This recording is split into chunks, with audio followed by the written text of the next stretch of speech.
Before beginning the story, I'd like to say a big thank you for visiting my new channel. I'm going to be uploading alternate history-related stories every single day. If that sounds good, be sure to leave a like and don't forget to subscribe. It means a whole lot when just getting started. I hope you enjoy the story. I've worked at St. Cuthbert's Cemetery for 15 years. It's not glamorous work. Mowing grass, trimming hedges, repairing headstones that have crumbled with age. The kind of job that most people don't think about until they need it. And even then, they'd rather not think too hard. My name is Silas Pritchard. I'm 42 years old, and I've spent most of my adult life tending to the dead in a small village in rural England. The churchyard dates back to the 1200s, maybe earlier. Some of the graves are so old that the names have worn away completely, leaving nothing but smooth stone to mark where someone was laid to rest 7 centuries ago. I always found peace in that. The idea that time smooths everything eventually. That even the worst suffering fades into silence given enough years. I don't find peace in it anymore. Last autumn, a storm knocked down an ancient oak tree near the oldest section of the cemetery. The roots pulled up something that had been buried for nearly 700 years. A stone vault that wasn't on any church record, sealed with lead and marked with symbols that made my skin crawl just looking at them. Inside were documents that had been preserved somehow despite the centuries. What I read in those documents has made me afraid to sleep at night. Because the Black Death of 1347 wasn't what the history books say it was. It wasn't a disease carried by rats and fleas. It wasn't bacteria or infection or any of the things scientists have told us for generations. It was something far worse. And the only reason humanity survived is because of what our ancestors agreed to do. A covenant that kept us safe for almost 700 years. A covenant that's almost fulfilled. The storm hit on a Thursday night in late October. Worst weather St. Cuthbert's had seen in decades, maybe longer. The wind howled like something alive, tearing at the old stones and rattling the windows of my cottage at the edge of the grounds. I lay awake listening to it, knowing there would be damage to assess in the morning. The old oak came down sometime after midnight. I heard it go, a crack like thunder followed by a deep groan, and then the impact that I swear I felt through the floor. That tree had stood for at least 400 years, maybe longer. It had watched generations come and go, had shaded mourners and sheltered birds, and marked the boundary between the ancient graves and the newer sections. Now it was gone. When I arrived at dawn to survey the damage, I found the roots had torn open the earth in ways I'd never seen before. The tree had pulled up tons of soil when it fell, leaving a crater where its base had been. And at the bottom of that crater was something that shouldn't have been there. A stone structure, clearly man-made, that had been deliberately hidden beneath the tree. The roots had grown around it over the centuries, embracing it, concealing it from anyone who might have dug in that spot. The vault was small, about the size of a coffin, but I knew immediately it wasn't a burial. The stone was too deliberately carved, too intentionally placed. Latin phrases ran along the edges, words I couldn't read, and there were symbols, strange geometric designs that seemed to shift when I looked at them from different angles. The lead seal that held it closed was stamped with a mark I didn't recognize. Not the church's seal, not any religious symbol I knew. I should have called the diocese, reported an archaeological find, let the experts handle it. Instead, something compelled me to open it myself. I don't know why. I've never been an impulsive man. I follow rules, respect procedures, understand that some things are above my station. But standing there in the grey morning light, looking down at that ancient vault, I felt like it had been waiting for me, like the storm had knocked down that tree specifically, so I would find what was beneath it. I pried off the lead seal with a crowbar from my shed. The stone lid was heavy, but I managed to slide it aside. Inside, there were no bones, no remains of any kind, just a leather satchel preserved by the sealed environment, containing documents written on vellum that had somehow survived the centuries. I took the satchel home. I told myself I'd report the find after I looked at what was inside. I haven't reported anything. I'm not sure I ever will. The documents were written in Latin and Middle English. I don't speak either language, but we live in an age of miracles when it comes to information. Online translation tools, historical databases, forums where amateur scholars discuss medieval manuscripts. I spent weeks piecing together what the documents said, cross-referencing phrases, looking up unfamiliar terms. Slowly, the words began to make sense. They were records from 1351, written by a Benedictine monk named Brother Aldrich. He had been stationed at a monastery in Yorkshire, not far from where I found the vault. His account was meant to be a testimony, a record of events that he believed future generations would need to understand.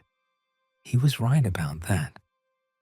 Aldrich's testimony begins in 1348, when the pestilence first reached England, the Black Death, we call it now.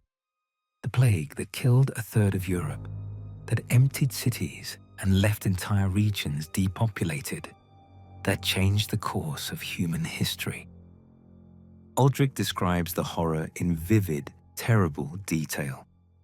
Villages where every soul perished within a fortnight.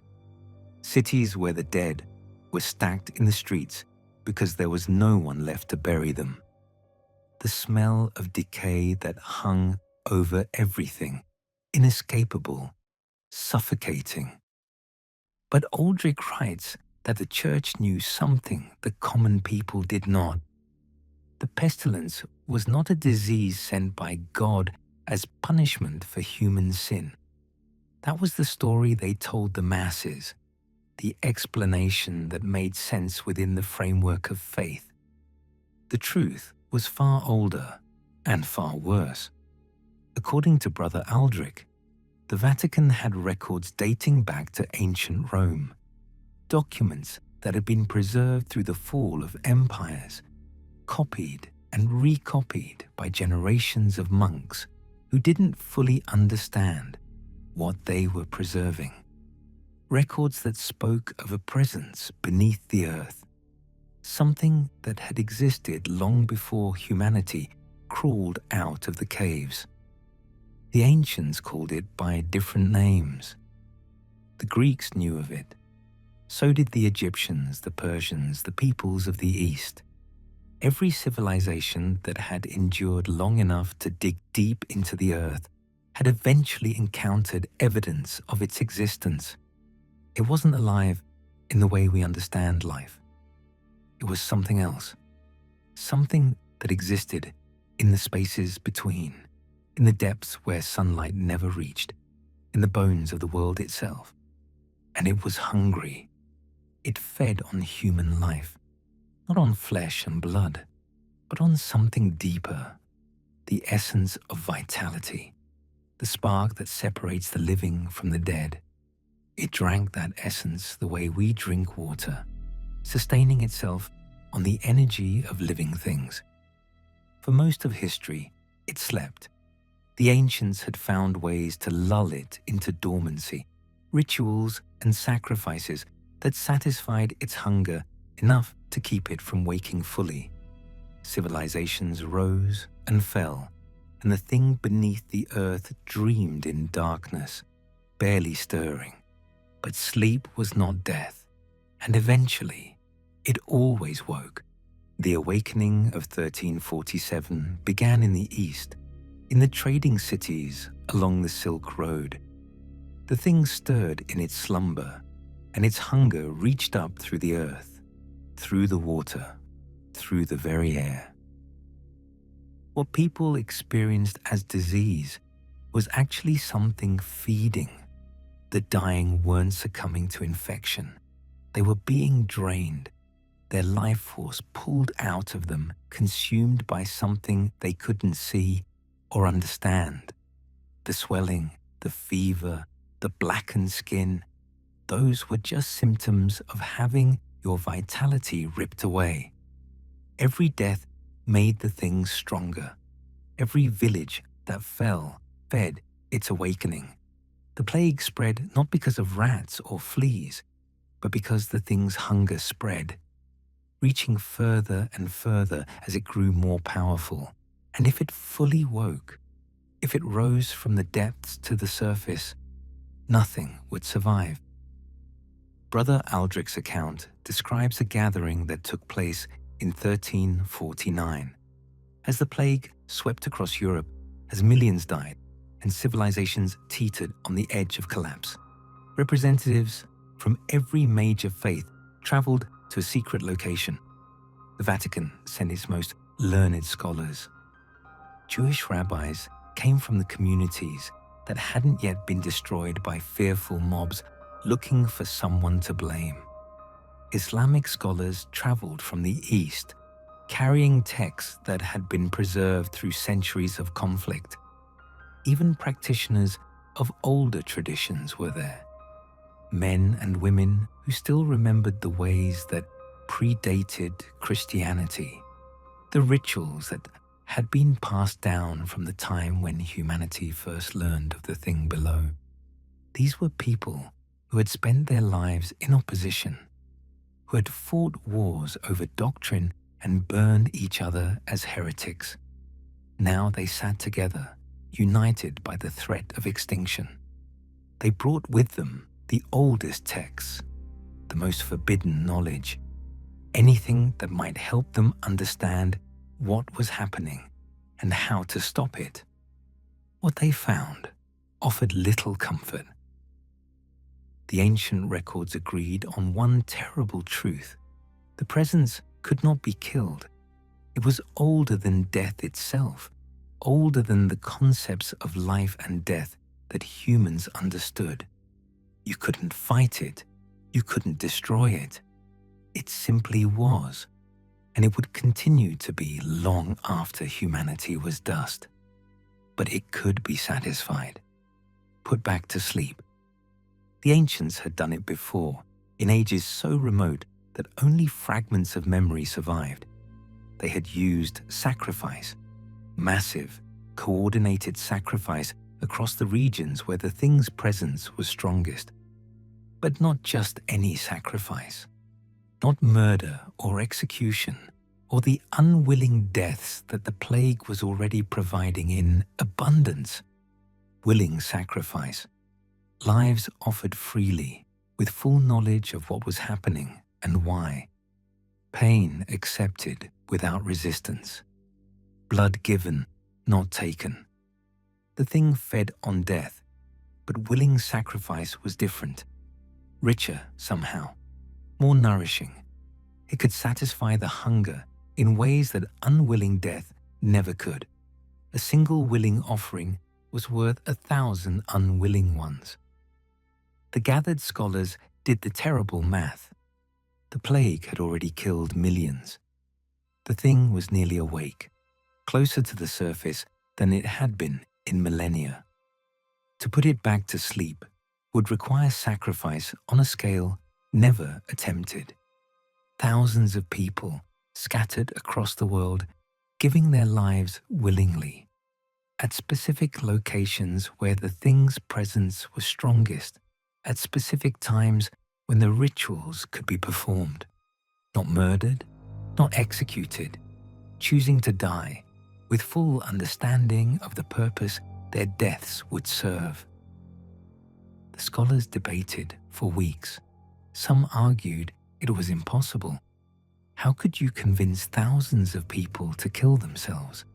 Others said it was monstrous, no better than the horror they were trying to stop. But in the end, there was no other choice.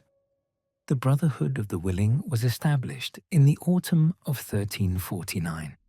Aldrich's documents describe how the word spread through secret channels, carried by monks and scholars and practitioners of the old ways.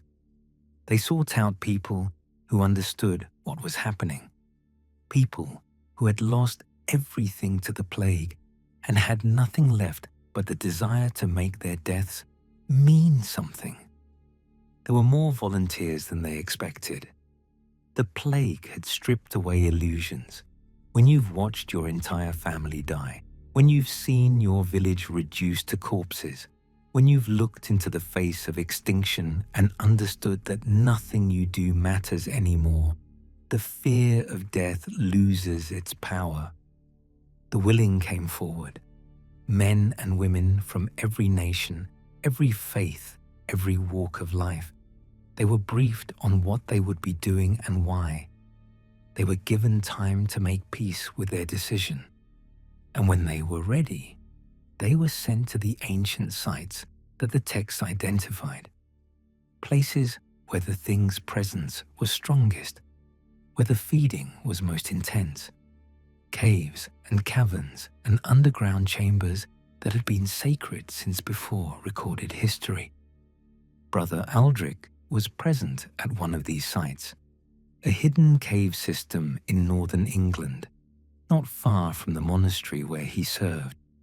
He wasn't among the willing. His role was to bear witness, to record what happened, to ensure that future generations would understand the sacrifice that had been made. 17 men and women gathered in those caves on a night in 1350. They had fasted for 7 days. They had prayed or meditated, or simply sat in silence, depending on their faith.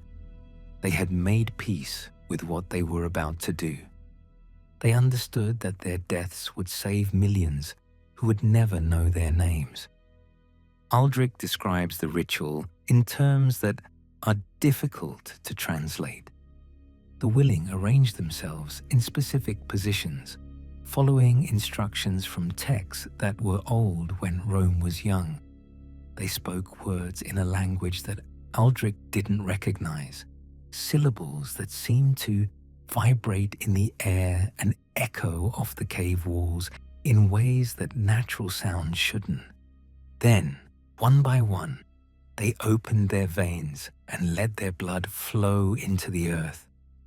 Aldrich writes that as they died, he could feel something responding, a presence vast beyond human comprehension, stirring in the depths below. The air grew heavy, the temperature dropped, shadows moved in ways that had nothing to do with the torches that lit the cave. It was aware of what was happening, aware of the offering. The willing didn't just die. Something took them. Aldrich describes their bodies remaining upright even after the light left their eyes, held by forces he couldn't see. Their blood didn't pool on the stone floor.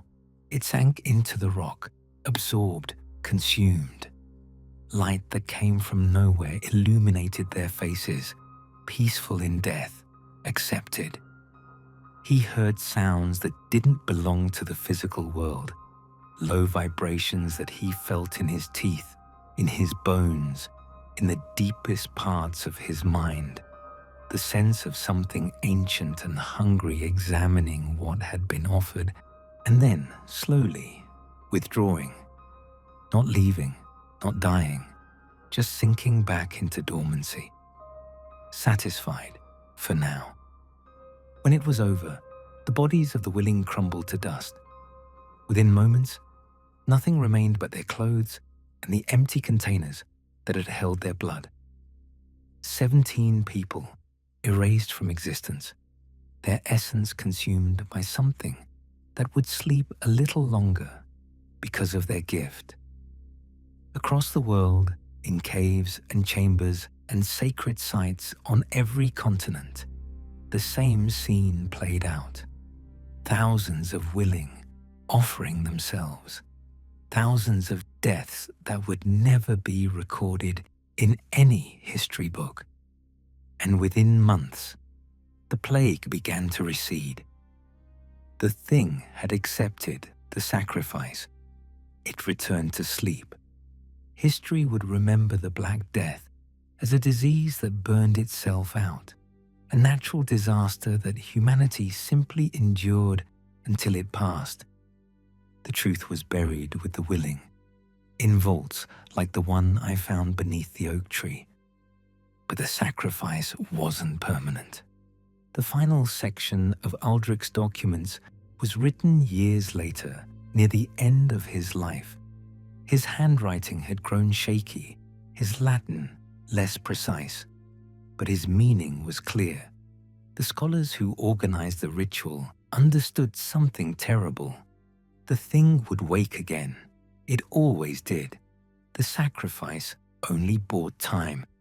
They estimated that the offering would sustain it for 600 to 700 years. The willing had fed it well. It would sleep deeply, dream whatever dreams such a thing might dream, and slowly, gradually, grow hungry again. When that hunger returned, if no sacrifice was offered, it would take what it needed. The Brotherhood of the Willing didn't disband after 1350. They transformed into something else, a secret order dedicated to preparing for the next awakening. Each generation would identify and recruit new members. People would be found who understood what was at stake, who were willing to give their lives when the time came. The knowledge would be preserved. The ancient sites would be maintained. The rituals would be remembered. When the hunger returned, the willing would be ready. Aldrich calculated that the next awakening would occur sometime in the early 21st century. 650 years from 1350 would put it around the year 2000. 700 years would be 2050. Somewhere in that window, the thing would stir again. And if the Brotherhood had kept faith, if the willing were prepared, the ritual would be performed once more.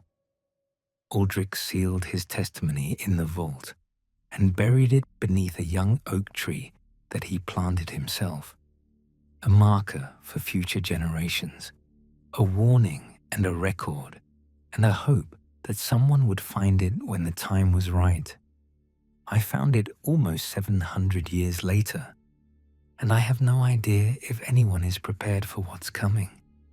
Since finding the vault, I've been paying attention to the world differently. I've been looking for signs that match what Aldrich described, the precursors to the awakening, the first stirrings of hunger reaching up from below.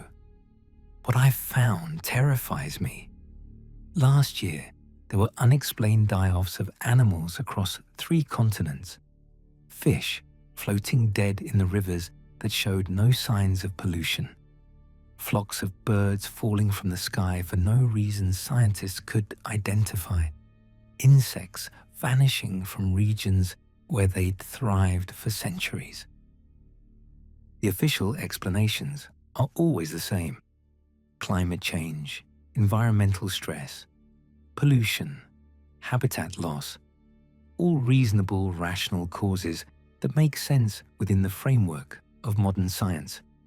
But when I mapped the locations against the ancient sites that Aldrich listed in his documents, the places where the thing's presence was strongest, they matched almost perfectly. The die-offs are concentrated in the same regions where the willing sacrificed themselves in 1350. Then there are the human signs. Harder to track, easier to dismiss. But there, if you know what to look for. Clusters of sudden deaths that doctors can't explain. People in perfect health simply collapsing, their hearts stopping for no discernible reason. Not enough to make headlines, not a pattern that anyone would notice unless they were specifically looking. But it's there. A slight uptick in unexplained fatalities, a statistical anomaly that nobody is paying attention to. Something is feeding, just a little, just enough to ease its hunger as it stirs in its sleep, testing the surface, seeing what's available. I've experienced it myself.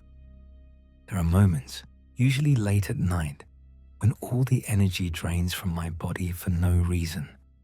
One second I'm fine, and the next I can barely keep my eyes open. Not tired exactly, empty, like something has reached inside me and taken a small piece of whatever keeps me alive. The feeling passes within minutes, but it leaves me shaken in ways I can't explain. The world seems darker during those episodes, colder, emptier, like the light has been turned down just slightly, like the colors have been muted, like hope itself has become harder to hold on to. And I feel watched, not from above or behind, the way you feel watched when someone is looking at you. From below, from somewhere deep beneath my feet, an awareness that has nothing to do with eyes, pressing up against my consciousness like a weight I can't shake. I've started having dreams, vast spaces beneath the earth, caverns that go down forever, deeper than any cave system, deeper than the crust of the planet, down into regions where no light has ever reached. And in those depths, something waits.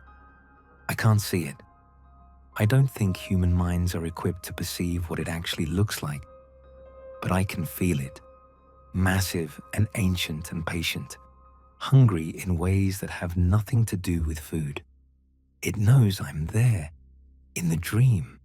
It's aware of me the way I might be aware of a single ant crawling across my kitchen floor. I wake up exhausted, like something has been taken from me while I slept. Small sips of vitality that I'll never get back. I've tried to find evidence that the Brotherhood still exists. I've searched historical records, religious archives, anything I can access from my small cottage at the edge of the cemetery. There are hints, if you know how to look, references to secret societies that match the description of what Aldrich founded. A group called the Covenant of Preservation appears in documents from the 1600s. An order called the Vigil of the Willing is mentioned in correspondence between monasteries in the 1800s, each one describing the same mission: preparing for the awakening, maintaining the ancient sites, recruiting those who would sacrifice themselves when the time came. But the trail goes cold in the 20th century. The world wars disrupted everything. Ancient monasteries were destroyed. Archives were lost. The old networks of communication that had preserved the knowledge for centuries were torn apart. If the Brotherhood still exists, they've hidden themselves so well that I can't find any trace of them. Or they've died out, their knowledge lost, their purpose forgotten. I'm haunted by the possibility that no one is prepared, that the chain of transmission has been broken, that the scholars and monks and secret keepers who were supposed to pass down the knowledge simply failed somewhere along the way, that when the thing wakes, truly wakes, there will be no sacrifice to stop it. The willing won't be there. The rituals won't be performed. The ancient sites will stand empty while something vast and hungry rises from the depths to take what it needs. What happened in 1347 will happen again. Only this time, it won't stop until there's nothing left. I've thought about what I would do if I found the Brotherhood. If they approached me, explained who they were, asked me to join the willing. I'm not a brave man. I'm not particularly religious. I dig graves and mow grass and go home to an empty cottage at the end of each day. I've never done anything heroic in my life, but I've seen the documents. I've felt the hunger reaching up in my dreams. I know what's at stake. I don't know what I would say if someone asked me to die to save the world. I hope I never have to find out. But I also hope that someone somewhere is being asked that question, that the Brotherhood survived, that the willing are gathering, that when the time comes, they'll be ready to do what has to be done. Because if they're not, then everything ends. I'm sharing this because someone needs to know the truth. Maybe you'll think I'm mad, a lonely groundskeeper who found some old documents and let his imagination run wild. I wouldn't blame you for thinking that. Some days, I almost convince myself that's all it is. But then, the exhaustion hits, the feeling of being drained, the dreams of vast darkness below, and I know that what I've read is real. The Black Death wasn't a disease. It was something feeding on humanity, something ancient and patient and utterly beyond our understanding. And it's going to happen again. If you've been feeling tired lately, drained for no reason you can identify, listen to me. If the world seems darker than it used to, if hope feels harder to hold on to, if you've had dreams of empty spaces far below the earth, you're not imagining things. Something is waking up. I don't know if the Brotherhood still exists. I don't know if anyone is prepared for what's coming. But I have to believe that somewhere, someone knows the truth, that the willing are out there ready to do what has to be done, because the alternative is too terrible to accept. The plague of 1347 killed a third of Europe. History says it was rats, fleas, bacteria, a natural disaster that humanity endured until it passed. A terrible chapter in the human story, but one that eventually ended. History is wrong. Something beneath the earth woke hungry, and it fed until it was satisfied. Willing sacrifice put it back to sleep. Thousands of men and women gave their lives so that millions could survive. Now it's stirring again. I can feel it in my bones, in my dreams, in the strange exhaustion that never quite goes away, in the darkness that seems to press a little closer every night. The covenant that kept us safe for 700 years is almost fulfilled. The thing is waking, and it will need to feed again. The plague that almost ended humanity is coming back. I just hope that someone is ready this time. And if the Brotherhood finds me, if they tell me that I'm needed, that my death could save the world the way those 17 people in the cave saved it in 1350, I hope I have the courage to say yes. I hope I'm worthy of being among the willing. Because if no one is, then this is how it ends. Not with war or fire or any of the apocalypses we've imagined. Just hunger, rising from below, taking everything until there's nothing left. The thing is patient. It has waited for 700 years, but it won't wait much longer.